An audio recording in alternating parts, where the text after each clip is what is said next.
করছি নজরে রাজ্য।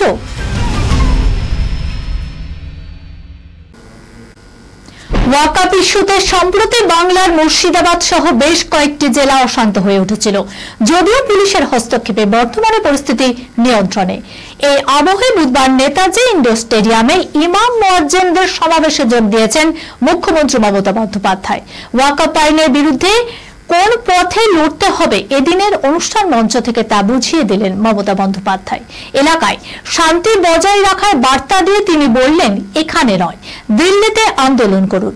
অন্যদিকে মৃতদের পরিবারকে 10 লক্ষ টাকা সাহায্য করা হবে বলেও জানান।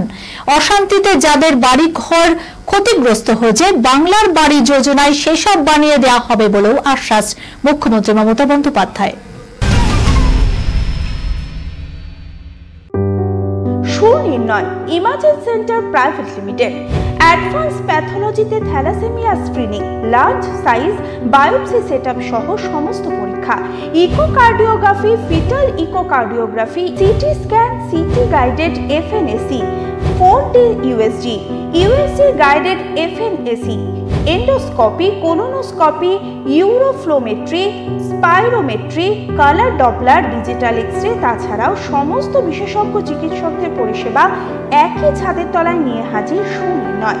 ঠিকানা 126/1 পিলখানা রোড, রানীবাগান, বহরমপুর, মুর্শিদাবাদ।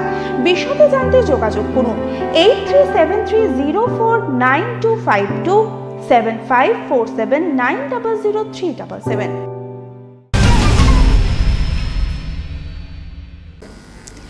মহিলার হাড় ছিনতাই করে চলন্ত ট্রেন থেকে ঝাঁপ দেয় এক দুষ্কৃতী, আর তাতেই ঘটল বিপত্তি। পা ভেঙে লাইনেই পড়ে রইল ওই দুষ্কৃতী। গ্রেপ্তার করার পর আপাতত তাকে এনআরএস হাসপাতালে ভর্তি করেছে জিআরপি। জানা গেছে 2 লাইনের মাঝে পড়ে দুটো পাই ভেঙে যায়। ট্রেনের কামরা থেকে সবই লক্ষ্য করছিল যাত্রীরা। ট্রেনটি বিধাননগরে ঢুকলে যার হাড় ছিনতাই হয় সেই মহিলাকে নিয়ে লাইন ধরে ঘটনাস্থলে যায় যাত্রীরা।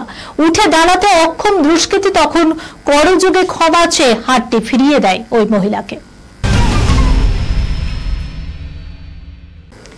পাতকুয়োয় পড়ে গিয়েছিলেন অসথিপুর এক বৃদ্ধা। দীর্ঘ সময়ের পর তাকে জীবিত উদ্ধার করলেন পুলিশ ও দমকল বাহিনীর কর্মীরা। হুঁশ ফিরতেই হাসপাতালে বেডে শুয়ে মৃদু গলায় বলে উঠলেন, চা খাবো। চাঞ্চল্যকর ঘটনাটি হুগলির পান্ডুয়ার বৈচি গ্রাম দক্ষিণ পাড়ায়।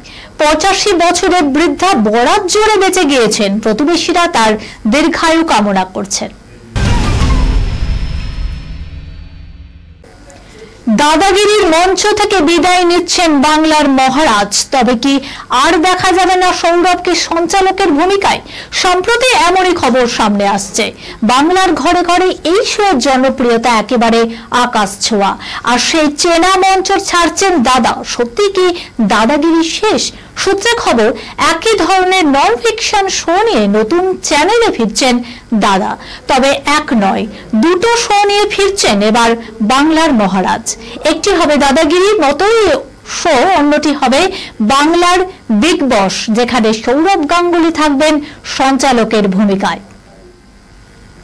এই খবরের সঙ্গে শেষ করলাম আজকের নজরে রাজ্য। আপনারা দেখছেন টিভি 24 বাংলা, সংবাদ বিনোদন সারাদিন সারাক্ষণ।